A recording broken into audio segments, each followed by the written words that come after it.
Welcome to all. सध्या international न्यूजमध्ये किंवा इंटरनॅशनल रिलेशनमध्ये एक मुद्दा खूप जास्त त्याला काय म्हणतात की चर्चेमध्ये आहे, जो आपल्या सिलेबसचा पण पार्ट आहे. सिलेबसचं नाव आहे ज्याला आपण संयुक्त राष्ट्र सुधारणा किंवा युनायटेड नेशन रिफॉर्म म्हणतो, बरोबर, की जो GS2 मध्ये पण आहे आणि वैकल्पिक विषय जर तुमचा PSIR असेल तर त्यामध्ये पण आहे. दोन्हीमध्ये तो मुद्दा आहे आणि दोन्हीवर PYQ सुद्धा आल्याचे हे लक्षात येते. बोर्ड ऑफ पीस, बरोबर. आता बघा, पहिल्यांदा जे बोर्ड ऑफ पीस आहे तर हा न्यूज मध्ये दोन संदर्भात येऊन राहिला, त्याच्यामध्ये गफलत करू नका. पहिल्यांदा आपण ते क्लिअर करून घेऊ की दोन संदर्भ याचे काय काय आहे तर, ठीक आहे. आणि त्यानंतर आपण हे बघा, बोर्ड ऑफ पीसला ओके प्रारंभ. As Trump unveil his board of peace, okay, Delhi wait and watch. मुख्य उद्देश काय की भारताचं परराष्ट्र धोरण यामध्ये काय सांगते त्यावर आपण डिटेलमध्ये यावर काय करणार आहोत, चर्चा आपली करणार आहोत आपण, ठीक आहे. यामध्ये बघा, बोर्ड ऑफ पीस म्हणजे काय, स्थापना केव्हा व का, आणि याच्यात भारताची भूमिका ही का बरं आहे. एकूण लेक्चरचा जवळपास 50% आपण टायमिंग हा यावर आपण बोलणार आहोत, कारण हा इनिशियल फेजला आहे बोर्ड ऑफ पीस असून, ठीक आहे. आता इथंच एक गोष्ट थोडी क्लिअर करून घेऊ. जेव्हा आपण बोर्ड ऑफ पीस म्हणतो, बरोबर, आता बोर्ड ऑफ पीस म्हटल्यानंतर हा दोन अँगलनं चर्चेमध्ये आहे. त्याला आपण असं म्हणू, ओके, BOP म्हणजे बोर्ड ऑफ पीस. हा स्थापन झाला होता सप्टेंबर 2025 मध्ये. जर एक्झॅक्ट डेट पाहिजे असेल तर 29 सप्टेंबर 2025 मध्ये हा स्थापन झाला होता, बरोबर. आणि स्थापन जो झाला होता त्याचा प्रमुख उद्देश होता की ज्याला आपण गाझा म्हणतो, बरोबर नाही का, इस्रायल आणि फिलिस्तीन या दोन देशामध्ये हा जो एक वादाचा मुद्दा आहे तिथं शांतता प्रस्थापित करण्यासाठी हा स्थापन झाला होता. 2022 पासून इस्रायल आणि फिलिस्तीन या दोन देशामध्ये जे युद्ध चालू आहे तिथं शांतता प्रस्थापित करण्यासाठी बोर्ड ऑफ पीसची इथं काय झाली होती, स्थापना. आता डोनाल्ड ट्रम्पनं काय केलं, हे जे बोर्ड ऑफ पीस आहे या बोर्ड ऑफ पीसला जानेवारी 2026 मध्ये, म्हणजे आता जे वर्ल्ड इकॉनॉमिक फोरमची ओके बैठक ही आता सध्या चालू आहे. म्हणजे न्यूजपेपरमध्ये तुम्ही वाचत असाल, दावोस मध्ये मुख्यमंत्री देवेंद्र फडणवीस पण तिथे गेलेले आहे. या वर्ल्ड इकॉनॉमिक फोरमच्या बैठकीमध्ये काय केलं तर हा जो बोर्ड ऑफ पीस आहे या बोर्ड ऑफ पीसला ह्या गाझाच्या मुद्द्यावरून आणखी एक्सटेंड करून अमेरिकेचं, डोनाल्ड ट्रम्पचं म्हणणं असं आहे की आम्ही याला युनायटेड नेशनला एक पर्याय म्हणून आम्ही देत आहोत, संयुक्त राष्ट्राला एक आम्ही पर्याय म्हणून देत आहोत. म्हणून तुम्ही न्यूजपेपरमध्ये कधी कधी याला वाचता की गाझा बोर्ड ऑफ पीस, आणि काल परवा न्यूजपेपरमध्ये तुम्ही याला वाचलं. म्हणून ह्या दोन अँगलनं हा बोर्ड ऑफ पीस आहे. हा मुद्दा तर भारताची त्याच्याबद्दल ठीक आहे भूमिका प्रो होती की ओके शांतता प्रस्थापित व्हायला पाहिजे, आणि इथं भारत हा काय झाला, अब्सेंट राहिला. इथं भारत अब्सेंट आहे याच्यामध्ये. हे जे न्यूज आहे ना, सॉरी, हे जे न्यूज आहे ना आता तुम्हाला मी दाखवली, okay, Delhi okay wait and watches, तर ते जे आता त्याला काय म्हणतात की मी तुम्हाला सांगितलं जानेवारी 2026 मध्ये जे स्थापन झालं हे त्यासाठी, आणि त्याला काय म्हणतात की संयुक्त राष्ट्राला पर्याय, असा डोनाल्ड ट्रम्प यांचा दावा आहे. आता व्यवस्थितपणे वन बाय वन एक एक इथं बघण्याचा प्रयत्न करू, आणि लास्ट मध्ये आपण एक सुंदर राज्यसेवा मुख्य डिस्क्रिप्टिव्हच्या दृष्टीनं एक आपण याच्यावर प्रश्न काय करू, आपण सॉल्व्ह करू लास्ट मध्ये. आता बघा मुद्दा काय आहे तर, ठीक आहे. आणि एक बघा, जर राज्यसेवेची तयारी करत असाल तर ही आरंभ बॅच आपली पूर्वसाठी सुरू झालेली आहे, आणि सोबत राज्यसेवा डिस्क्रिप्टिव्हच्या दृष्टिकोनातून ही फाउंडेशन बॅच आपल्या इथं 25, 26, 27 या तिन्हीसाठी आहे, ज्यामध्ये 2, 3, 4 हे तिन्ही विषय मी स्वतः घेतो, पूर्ण विषय. चला कळलं. त्यामुळे ही बॅच तुम्ही घेऊ शकता. डिस्काउंट ऑफर सध्या चालू आहे, ते पण तुम्ही वापरू शकता. बाकी मी नंतर सांगतो तुम्हाला बॅच बद्दल. आता बघा विषय काय आहे. बोर्ड ऑफ पीस जे अमेरिकेनं स्थापन केलं, आता सध्या डोनाल्ड ट्रम्प यांची इंटरनल त्याची इकॉनॉमी आणि परराष्ट्र धोरणाबद्दलची भूमिका सध्या वादग्रस्त आहे. आता त्याचं म्हणणं काय आहे डोनाल्ड ट्रम्पचं की युनायटेड नेशनला पर्याय म्हणून आम्ही स्थापन करत आहोत. आता बघा, 1945 मध्ये संयुक्त राष्ट्राची स्थापना झाली द्वितीय महायुद्धाच्या पार्श्वभूमीवर, किंवा जे राष्ट्रसंघ स्थापन झालं होतं पहिल्या महायुद्धानंतर त्याची पुढची पिढी म्हणजे संयुक्त राष्ट्र. पण जर 1945 पासनं तर 2000 त्याला काय म्हणतात की 25 लिहून टाकतो मी, बरोबर ना. या एवढ्या वर्षामध्ये जर संयुक्त राष्ट्राचा परफॉर्मन्स जर बघितला तर ज्या प्रमाणामध्ये विवाद निवारण करायला हा यशस्वी होताना दिसायला पाहिजे तो दिसत नाही. मुळात संयुक्त राष्ट्राची स्थापना ही कायदा आणि सुव्यवस्था किंवा ग्लोबल पीस अँड सिक्युरिटी यासाठी झालेली होती सेकंड वर्ल्ड वॉरच्या पार्श्वभूमीवर. नंबर 2 लक्षात ठेवायचं की संयुक्त राष्ट्र विवाद निपटान करण्यासाठी तर त्याला काय म्हणतात की अयशस्वी दिसतो, पण जनकल्याणाच्या दृष्टिकोनातून ज्या प्रकारे पावलं उचलणं गरजेचं होतं ते संयुक्त राष्ट्रानं खूप उशिरा उचललेलं आहे. त्यातला समजा मी काही भाग जर म्हटलं, मिलेनियम डेव्हलपमेंट गोल जे 2000 मध्ये आलं, सस्टेनेबल डेव्हलपमेंट गोल जे 2015 मध्ये आलं, खूप उशिरा आलं. म्हणजे 50 वर्षानंतर तुम्ही कल्याणाकडे वळून राहिले. ओके. त्यानंतर संयुक्त राष्ट्राचे जे काही आदेश आहे ते बरेच देश हे मानायला तयार नाही आहे. त्यातला एक देश म्हणजे कोण आहे, म्हणजे स्वतः अमेरिका पण आहे. आणि त्यानंतर की संयुक्त राष्ट्रा अंतर्गत जे युनायटेड नेशन्स सिक्युरिटी काउन्सिल ही संस्था आहे, याची भूमिका किंवा याची रचना ही पूर्णपणे वादग्रस्त. म्हणजे थोडक्यामध्ये जर मी बोलतो म्हटलं तर जे 5 सदस्य यामध्ये आहे त्यांना व्हिटो पॉवर आहे. आणि त्यामुळे भारत पण म्हणतो यामध्ये सुधारणा व्हायला पाहिजे. म्हणजे मॉरल ऑफ द स्टोरी हा मुद्दा आपल्या सिलेबसचा आहे, कधीतरी आपण डिटेलमध्ये बोलू याच्यावर, की संयुक्त राष्ट्र ज्या प्रमाणामध्ये आपली ग्लोबल भूमिका पार पाडण्यामध्ये यशस्वी व्हायला पाहिजे तो होताना दिसत नाही. आणि म्हणून या युनायटेड नेशनला पर्याय म्हणून अमेरिका काय म्हणते की आम्ही बोर्ड ऑफ पीसची स्थापना करतो. मुळात अमेरिका बोर्ड ऑफ पीस जे स्थापन करत आहे ना, बघा अमेरिकेचा उदय, अमेरिका सुपर पॉवर म्हणून जर तुम्ही वर्ल्ड हिस्ट्रीला जर व्यवस्थितपणे वाचलं, मी नेहमी आपल्या कार्यकर्त्यांना म्हणतो की जे जयनान माथुरचं पुस्तक वर्ल्ड हिस्ट्रीला वाचल्या जाते, तर त्या जयनान माथुरच्या पुस्तकामध्ये जोपर्यंत सेकंड वर्ल्ड वॉर होत नाही तोपर्यंत अमेरिकेचं नाव कुठेच येत नाही. फक्त एकाच जागी येते, अमेरिकन राज्यक्रांती. जसं सेकंड वर्ल्ड वॉर होते अमेरिकेचा सरळ उदय होतो आणि ब्रिटनचा अस्त होतो. आणि तिथून अमेरिका त्याला काय म्हणतात की आपल्या विकासाच्या गतीकडे किंवा विकासाकडे मार्गक्रमण करते. मॉरल ऑफ द स्टोरी, जेव्हा आंतरराष्ट्रीय परिस्थिती अस्थिर असते तेव्हा त्याला काय म्हणतात की अमेरिका त्याचा फायदा उचलतो. बरं का, अमेरिकेला माहित आहे जेव्हा अस्थिरता असेल तेव्हा माझं त्याला काय म्हणतात की जे नॅशनल इंटरेस्ट आहे ते मी बरोबर करू शकतो. म्हणून तर अमेरिका WTO मधून बाहेर येतो म्हणते, संयुक्त राष्ट्रामधनं बाहेर येतो म्हणते, WHO मधनं बाहेर येतो म्हणते. तो बाहेर येणं म्हणजे अस्थिर होणं. सेम त्याचा एक भाग हा मानण्यात येतो की UN ला पर्याय म्हणून आता बोर्ड ऑफ पीस काय केल्या जात आहे, स्थापन केल्या जात आहे. आणि जेव्हा वर्ल्ड इकॉनॉमिक फोरमची बैठक इथं चालू होती 2026 मध्ये सध्या, त्या बैठकीमध्ये 51 देशांनी त्याला काय म्हणतात की असं म्हटलं की हो हो स्थापन करा, आम्ही येतो. पण मुळात लक्षात ठेवायचं 11 देशांचाच त्यामध्ये सहभाग आहे सध्या तरी, या 1-2 दिवसामध्ये 11 देश फक्त. त्यामुळे ज्या प्रमाणात स्थापन व्हायला पाहिजे किंवा ज्या प्रमाणामध्ये त्याला काय म्हणतात की म्हणजे याला फोर्स यायला पाहिजे तो फोर्स येत असताना दिसत नाही.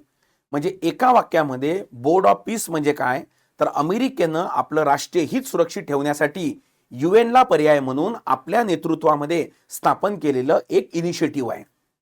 आणि त्याची रचना पण खूप डेंजर आहे बरं का. डोनाल्ड ट्रम्प म्हणते मीच याचा आजीवन अध्यक्ष असणार.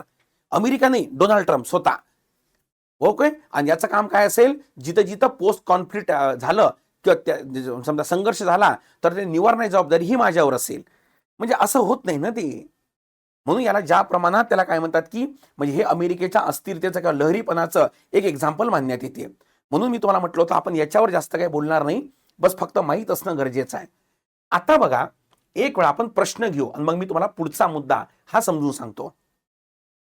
अमेरिकेने प्रस्तावित केलेल्या बोर्ड ऑफ पीस या आंतरराष्ट्रीय मंचाची संकल्पना स्पष्ट करा. आता स्पष्ट केली संकल्पना. ओके, उत्तर कसं लिहायचं ते पण सांगतो. आता बघा, भारताने या बाबतीमध्ये कुठली भूमिका घेतली आहे, वेट अँड वॉच की बघू. म्हणजे भारत इथं लक्षात ठेवायचं काय, स्टँड स्टील, म्हणजे यस पण म्हणत नाही आणि नो पण म्हणत नाही. तर भारताची भूमिका ही भारतानं का स्वीकारली याचं थोडक्यात विश्लेषण करा. आता आपण बघण्याचा प्रयत्न करू की भारतानं यामध्ये वेट अँड वॉचची भूमिका का बरं घेतली, म्हणजे रिझन काय होतं वेट अँड वॉचच्या भूमिकेचं भारताचं याबद्दल. ठीक आहे. आता बघा, त्याचं पहिलं कारण काय आहे किंवा पहिलं रिझन काय ते व्यवस्थितपणे समजून घेण्याचा प्रयत्न इथं करा. पहिली गोष्ट म्हणजे काय, जे बोर्ड ऑफ पीस आहे, या बोर्ड ऑफ पीसच्या वैधतेवरच ओके प्रश्नचिन्ह आहे. वैधतेवर प्रश्नचिन्ह म्हणजे काय? याला मान्यता कोण देणार आहे, याला किती जणांनी मान्यता दिली, किंवा याला जर उदाहरणार्थ संयुक्त राष्ट्र चार्टरवर प्रत्येक देशाने सही केली आणि त्यानंतर राष्ट्रसंघ संयुक्त राष्ट्र काय आलं, अस्तित्वात आलं, पण याच्या वैधतेवर पहिली गोष्ट प्रश्नचिन्ह आहे. दुसरं सर्वात महत्वाचं म्हणजे जे पॉइंट मानण्यात येते ते म्हणजे काय, तर भारत नेहमी काय म्हणतो की बहुपक्षीय जर भूमिका असेल तर भारत त्यामध्ये सहभाग नोंदवतो. पण बोर्ड ऑफ पीस मध्ये तुम्हाला माहित असेल डोनाल्ड ट्रम्प म्हणतो की आजीवन, त्याला काय म्हणतात की मी एकटाच काय राहणार आहे, याचा अध्यक्ष राहणार आहे. 1 बिलियन जो याच्यामध्ये पैसे देणार त्याला मी व्हिटो पॉवर देणार. आता 1 बिलियन म्हणजे काय, जोक आहे का? ठीक आहे. त्यामुळे याच्या बहुपक्षीय भूमिकेच्या बाबतीमध्ये असल्यामुळे भारत म्हणतो की नो, भारताची भूमिका बहुपक्षीय आहे, ना की सिंगल डॉमिनेटेड. नंबर 3, आता बोर्ड ऑफ पीसचे उद्दिष्ट स्पष्ट नाहीये. अमेरिकेचं आतापर्यंतचं धोरण जर बघितलं व्हेनेझुएलाच्या बाबतीमध्ये किंवा इतर बाबतीमध्ये, तर ते धोरण हे हस्तक्षेपाचं धोरण आहे आणि भारताचं परराष्ट्र धोरण या हस्तक्षेपाच्या पूर्णपणे विरोधी आहे. पंचशीलचा जर व्यवस्थितपणे अभ्यास जर केला तर त्याचं एका वाक्यामध्ये उत्तर आहे सार्वभौमत्वाचा सन्मान राखणे आणि दुसऱ्या देशाच्या अंतर्गत कारभारामध्ये हस्तक्षेप न करणे. ओके, ही भारताची भूमिका आहे. म्हणून भारत कुठल्या भूमिकेमध्ये आहे, वेट अँड वॉचच्या या भूमिकेमध्ये ओके दिसतो. चौथी सर्वात महत्वाची गोष्ट वेट अँड वॉचची म्हणजे काय, तर सध्या अमेरिकेचं अंतर्गत आणि परराष्ट्र धोरण आणि अमेरिकेचं परराष्ट्र धोरण जर बघितलं तर ते लक्षात ठेवायचं स्थिर नाही. म्हणजे इंटरनॅशनल रिलेशन कोणाचं, अमेरिकेचं काही नाही आहे स्थिर. माझ्या सोबत लिहित चला बरं का, हे पॉईंट कळलं का इथपर्यंत? तुम्ही फक्त कारण डिस्क्रिप्टिव्ह जर करायचं असेल तर लिहावं लागेल ना बाबा, त्यामुळे पॉईंट जवळ असणं गरजेचं आहे. पॉईंट जर असेल ना तर आरामात लिहिता येते, पॉईंट नसेल ना तर पेनच चालत नाही. ठीक आहे.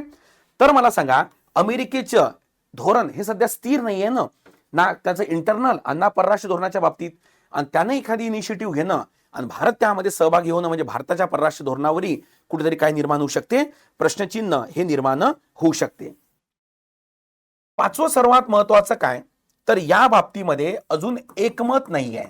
उदाहरणार्थ 51 देश सहभागी म्हणजे यस म्हटलं होतं, पण 11 देशांनीच त्यावर काय केल्या, स्वाक्षरी केल्या.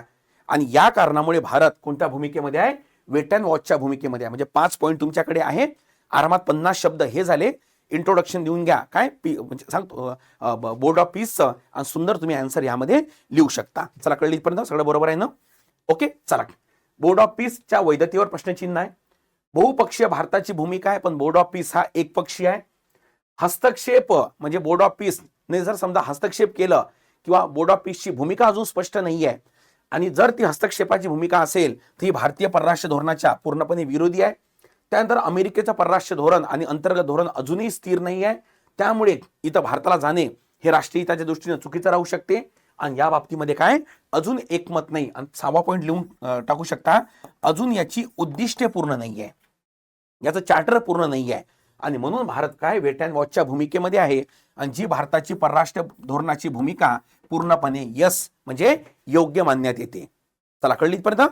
तर या दृष्टिकोनातून जर बघितलं तर भारताने जे वेट अँड वॉचची भूमिका ठेवली आहे ती ओके आहे. ठीक आहे.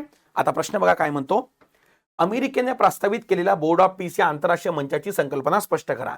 नंबर 1, याचं इंट्रो देत असताना पहिल्यांदा काय करा, पहिल्यांदा थोडं फॅक्च्युअल इंट्रोडक्शन द्या.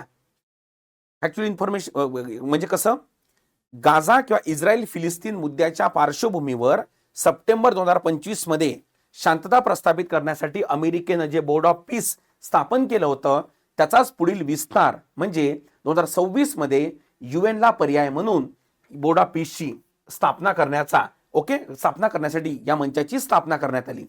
हे इंट्रोडक्शन मध्ये घ्या. म्हणजे 2 वाक्यामध्ये थोडं व्यापक वाटते. म्हणजे सुरू तुम्ही कुठून आले, ओरिजिन कुठून झालं, सध्या रिलेव्हंट म्हणजे स्थापन कोण्या मुद्द्यावर झालं, संकल्पना झालं.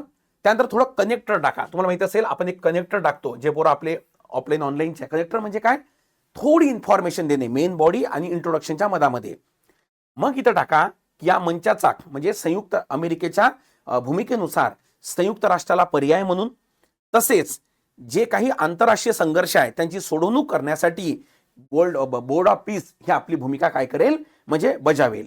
आणि तिथे ही लिहून टाका 51 देशांचा यामध्ये सहभाग होता, परंतु 11 देशांनी यावर काय केली, सही केली 2026 मध्ये. ठीक आहे, म्हणजे पहिला मुद्दा हा तुम्ही पूर्ण करून घेतला इथं संकल्पना. आता थोडस भारताची भूमिका 2 टिंब 1 रेष द्या नंबर 3 मध्ये. कळलं का? एवढ्यामध्ये झालं सगळं, हा पहिला मुद्दा. आणि मग सांगा भारत बोर्ड ऑफ पीसच्या बाबतीमध्ये कुठल्या भूमिकेमध्ये आहे, वेट अँड वॉचच्या या भूमिकेमध्ये आहे. त्याला असं सांगलेल्या की भारताचं परराष्ट्र धोरण या बाबतीमध्ये तटस्थ आहे. त्याचं कारण पुढील प्रमाणे, आणि त्यानंतर हे सगळे पॉइंट त्याच्यामध्ये लिहून टाका. बरोबर, म्हणजे काय, या संकल्पनेला मान्यता कोणाची आहे त्यावर प्रश्नचिन्ह आहे, हे पॉइंट लिहून टाका. आरामात तुमचं उत्तर तयार होईल. त्याचा एंड लिहित असताना एक भारताचं परराष्ट्र धोरण काय म्हणते की भारताचं परराष्ट्र धोरण हे म्हणते की आंतरराष्ट्रीय मुद्द्याची सोडवणूक ही संवाद आणि चर्चेच्या माध्यमातून ही पूर्ण झाली पाहिजे. त्या दृष्टिकोनातून बोर्ड ऑफ पीसने काम करणं काय अपेक्षित आहे, असं यामध्ये तुमचं एंड हे येणं गरजेचं आहे. मी याचा मॉडेल आन्सर आपल्या त्याला काय म्हणतात की ग्रुपवर टाकतो, एक वेळा काय करून घ्यायचा, बघून घ्यायचा. चला ठीक आहे, इथपर्यंत मला कॉमेंट बॉक्समध्ये नक्की सांगा. ओके, राज्यसेवेच्या दृष्टीनं मी हे लेक्चर घेतलं. ॲक्च्युली राज्यसेवेच्या दृष्टीने जरी असेल तरी त्याचा मार्ग म्हणजे शेवटी अभ्यासक्रम एकच आहे, फक्त आउटकम प्रत्येकाचे वेगळे आहे. कळलं का? तर आता बोर्ड ऑफ पीस तुम्हाला काय वाटतं, आता कंबाईनमध्ये आकुसवर प्रश्न विचारला, कंबाईनमध्ये कॉर्डर प्रश्न विचारला, आणि तोच प्रश्न UPSC मुख्यमध्ये 2023 मध्ये होता, आहे नाही का? तर त्यामुळे कंटेंट एक आहे, इन्फॉर्मेशन एक आहे, परीक्षेनुसार तुम्हाला काय करायचं आहे ते कंटेंट वापरायचं आहे आपलं. चला ठीक आहे, इथपर्यंत तर मला असं वाटते समजलं असेल तुम्हाला. काही अजून काही डाऊट असेल टॉपिकबद्दल तर मला कॉमेंट बॉक्समध्ये नक्की काय करा, सांगा. ठीक आहे, आणि सध्या आपलं ऑफर पण चालू आहे, त्या ऑफरचा पण तुम्ही व्यवस्थितपणे लाभ घेऊ शकता. जर तुम्हाला विषयानुसार बॅचेस जर करायच्या असेल, म्हणजे उदाहरणार्थ GS2, GS3, GS4 त्यासुद्धा अवेलेबल आहे. आणि याला कोड वापरण्यासाठी ABHI20 राज्यसेवेवाले आणि कंबाईनवाले. ओके, ही कंबो बॅच आहे तुमची, विषय कळला का? त्यामध्ये 30 मार्काचा आरामात सिलेबस याच्यामध्ये कव्हर होईल. आणि जो कोर पार्ट आहे इको आणि पॉलिटीचा, आणि तुम्हाला माहित असेल हे 2 विषय असे आहे कधी दगाफटका करत नाही. आणि कोड वापरा ABHI50. कोण? कंबाईनवाले, राज्यसेवेवाले ABHI20. ठीक आहे, शक्यतो फाउंडेशन बॅच जर घेतली तर सगळे विषय याच्यामध्ये काय होऊन जाईल, कव्हर होऊन जाईल ते. चला थांबू आपण इथं, मॉडेल आन्सर मी नंतर सेंड करतो.